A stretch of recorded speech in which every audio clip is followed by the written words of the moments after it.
제8장. 지혜가 부르지 아니하느냐? 명철이 소리를 높이지 아니하느냐? 그가 길가의 높은 곳과 내거리에 서며 성문 곁과 문 어귀와 여러 출입하는 문에서 불러 이르되, 사람들아, 내가 너희를 부르며 내가 인자들에게 소리를 높이노라. 어리석은 자들아, 너희는 명철할지니라. 미련한 자들아, 너희는 마음이 밝을지니라. 너희는 들을지어다. 내가 가장 선한 것을 말하리라. 내 입술을 열어 정직을 내리라. 내 입은 진리를 말하며 내 입술은 악을 미워하느니라. 내 입의 말은 다 의로운즉 그 가운데 굽은 것과 패역한 것이 없나니 이는 다 총명 있는 자가 밝히 아는 바요 지식 얻은 자가 정직하게 여기는 바니라. 너희가 은을 받지 말고 나의 훈계를 받으며 정금보다 지식을 얻으라. 대저 지혜는 진주보다 나음으로 원하는 모든 것을 이에 비교할 수 없음이니라.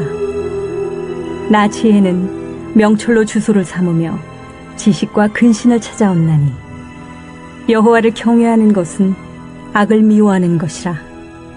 나는 교만과 거만과 악한 행실과 패역한 입을 미워하느니라. 내게는 계략과 참 지식이 있으며 나는 명철이라. 내게 능력이 있으므로 나로 말미암아 왕들이 치리하며 방백들이 공의를 세우며 나로 말미암아 재상과 존귀한 자 곧 모든 의로운 재판관들이 다스리느니라. 나를 사랑하는 자들이 나의 사랑을 입으며 나를 간절히 찾는 자가 나를 만날 것이니라. 부귀가 내게 있고 장구한 재물과 공의도 그러하니라. 내 열매는 금이나 정금보다 나으며 내 소득은 수는보다 나으니라.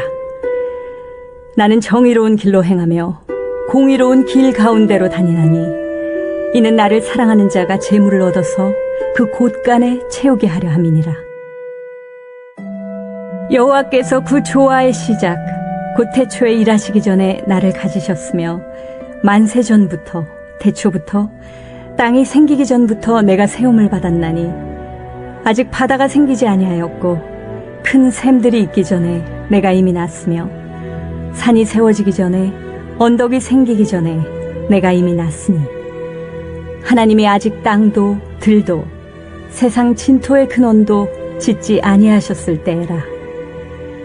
그가 하늘을 지으시며 궁창을 해면에 두르실 때 내가 거기 있었고 그가 위로 구름 하늘을 견고하게 하시며 바다의 샘들을 힘있게 하시며 바다의 한계를 정하여 물이 명령을 거스르지 못하게 하시며 또 땅의 기초를 정하실 때에 내가 그 곁에 있어서 창조자가 되어 날마다 그의 기뻐하신 바가 되었으며 항상 그 앞에서 즐거워하였으며 사람이 거처할 땅에서 즐거워하며 인자들을 기뻐하였느니라.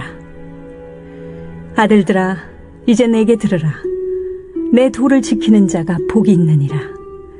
훈계를 들어서 지혜를 얻으라. 그것을 버리지 말라. 누구든지 내게 들으며 날마다 내 문 곁에서 기다리며 문설주 옆에서 기다리는 자는 복이 있나니 대저 나를 얻는 자는 생명을 얻고 여호와께 은총을 얻을 것임이니라. 그러나 나를 잃는 자는 자기의 영혼을 해하는 자라. 나를 미워하는 자는 사망을 사랑하느니라.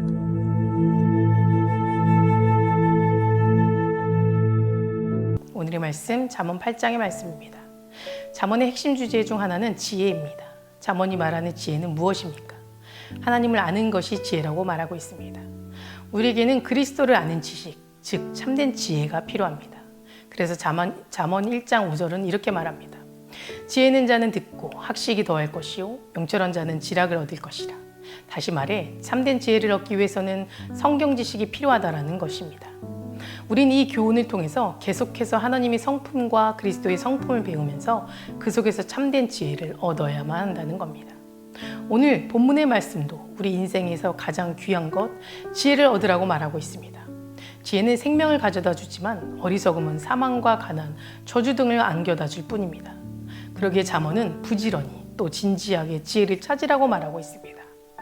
1절에서 솔로몬은 지혜가 부르지 아니하느냐, 명철이 높이지 아니하느냐라고 부르면서 2절과 3절을 통해서는 그가 길가의 높은 곳과 사거리, 성문곁과 문 어귀와 여러 출입하는 문에서 외치고 있음을 말하고 있습니다.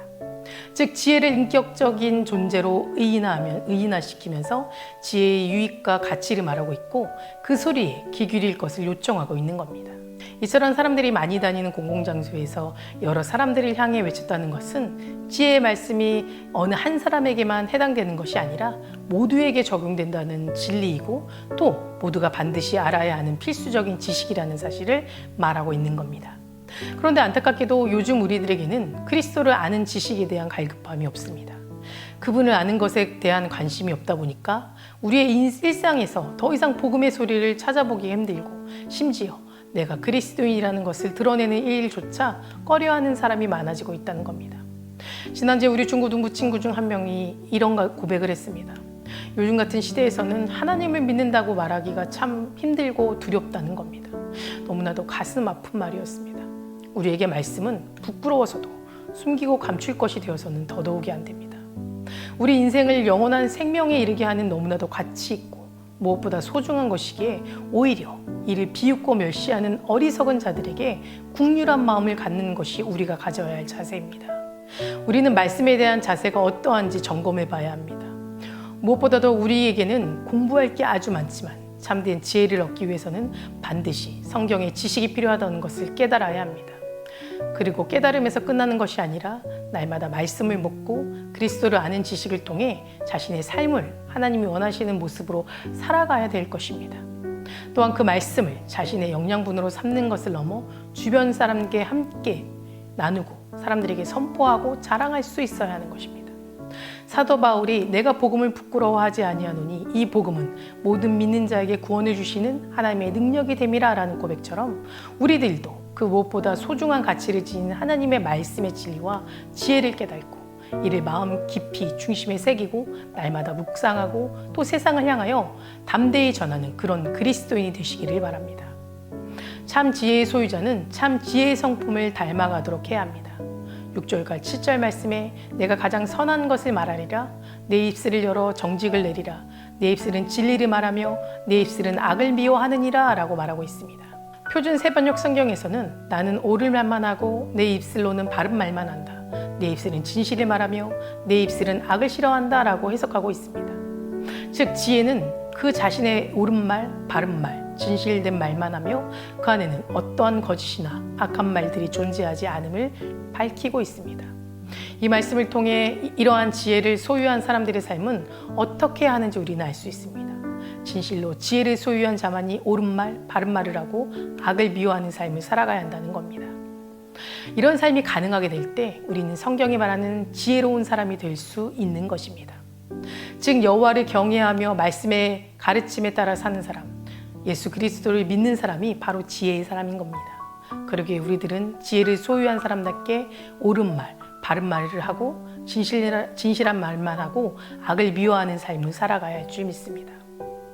선지자 에스겔은 이스라엘을 향하여 내가 아름다움으로 마음이 교만하였으며 내가 영어로움으로 내 지혜를 더럽혔으며 내가 너를 땅에 던져 왕들 앞에 두어 그들의 구경거리가 되게 하였도다 라고 말하고 있습니다. 이스라엘은 하나님께서 순전한 지혜를 주셨음에도 불구하고 그 지혜를 따라 살지 못하고 오히려 그 지혜로 인하여 교만해져서 거짓과 불의, 폐역한 일만을 저지르며 살았던 겁니다. 그래야 하나님은 이스라엘을 땅에 던져 열방의 조롱거리가 되게 하셨다고 말씀하고 있는 겁니다. 그러므로 우리는 하나님의 지혜를 따라 살아가는 자들이 되어야만 합니다. 그리고 지혜를 소유한 자로서 지혜의 모습을 드러내어 진실되고 바른 말을 하고 그러한 삶의 자세를 지켜나가는 성도가 되어야 합니다. 내 삶으로 하나님의 영광을 드러내고 세상 앞에서 지혜로운 말을 전할 뿐만 아니라 선하고 복된 삶, 정직하고 진실한 삶으로 거룩한 영향력을 끼칠 수 있어 참된 그리스도인이 되기를 바랍니다. 하나님이 세상의 기초를 정하실 때에도 지혜가 그분과 함께 있었습니다. 성경은 우리를 창조하신 분의 말씀이므로 곧 우리 영혼의 사용 설명서와 같습니다. 우리는 성경 말씀이 명하신 대로 살도록 지어졌습니다. 그래서 거룩한 지혜는 하나님을 막연한 신으로만 여기는 것이 아니라 우리의 창조주로 인정할 때 찾아옵니다. 하나님은 우리를 창조하실 때 단순히 그 일이 기쁘고 좋아서 하셨습니다. 우리의 쓸모 때문이 아니라 그냥 우리 자체를 사랑하셨기 때문인 겁니다. 그래서 지혜의 정점은 하나님을 그분 그대로 사랑하고 인간을 인간관계 때문이 아니라 창조주의 형상을 닮은 존재로 존중하는 데 있습니다. 우리는 자격 없는 죄인이며 동시에 조건 없는 사랑을 받는 하나님의 자녀라는 진리의 말씀 앞에서 우리는 겸손해지고 우리가 깨달은 이 지혜는 다른 무엇으로도 얻을 수 없는 것입니다. 사랑하는 성도 여러분, 하나님의 지혜는 이 세상의 지혜와 격을 달리하는 고귀하고 가치 있고 생명 자체인 것입니다. 그 말씀을 진실하며 세상 그 어떤 것보다도 귀합니다. 그러기에 우리는 하나님의 지혜의 말씀을 듣고 우리의 우둔함을 깨우쳐야 할 뿐 아니라 세상을 판단하고 통찰하는 지혜를 얻어야 합니다. 이것이 이 세상을 모든 어려움과 역경을 지혜롭게 대처하며 마지막 때에 참 구원과 생명을 얻는 길일 것입니다. 나를 사랑하는 자가 나의 사랑을 입으며 나를 간절히 찾는 자가 나를 만날 것이라는 이 말씀처럼 하나님을 사랑하고 그분을 간절히 찾음으로 그분의 지혜를 발견하고 인생의 참된 가치를 깨달으시기를 간절히 소망합니다. 오늘 함께 기도할 공동의 기도 제목은 코로나가 속히 종식될 수 있도록 기도해 주시고 예배와 일상이 회복될 수 있도록 기도해 주시기 바랍니다. 기도하시겠습니다. 자비로우신 하나님 아버지, 이 새벽 주님의 부르심에 앞으로 나왔습니다. 자격 없는 죄인이지만 조건 없는 하나님의 사랑을 받고 있기에 더욱 감사드립니다. 주님의 말씀 앞에 늘 겸손해지고 주님이 주시는 지혜를 우선으로 구하며 살아가게 인도하여 주시옵소서. 코로나가 하루속히 종식되게 하시고 어려운 시간 중에도 믿음 잃지 않고 주님 붙잡고 이겨낼 수 있도록 지켜주시옵소서. 코로나부터 교회와 성도들의 삶을 지켜주시고 더욱 하나님의 말씀을 붙잡고 예배하는 믿음의 성도들 될 수 있도록 우리의 믿음을 회복시켜 주시옵소서. 담임 목사님 말씀 선포하실 때마다 먼저 은혜로 가득 채워주시고 선포되는 말씀을 듣는 모든 성도들의 마음이 열리고 그 말씀을 붙잡는 귀한 역사가 일어나게 도와주시옵소서. 다음 세대 아이들의 믿음을 지켜주실 줄 믿습니다. 가정마다 아이들을 위해 기도하고 함께 예배할 수 있게 믿음의 가정으로 세워주시고 암으로 치유받고 있는 성도님들 치유해 주시고 끝까지 소망 붙잡고 살아갈 수 있도록 인도하여 주시옵소서. 오늘도 주님께 나의 모든 것을 맡깁니다. 감사드리며 예수 그리스도 이름으로 기도드립니다. 아멘.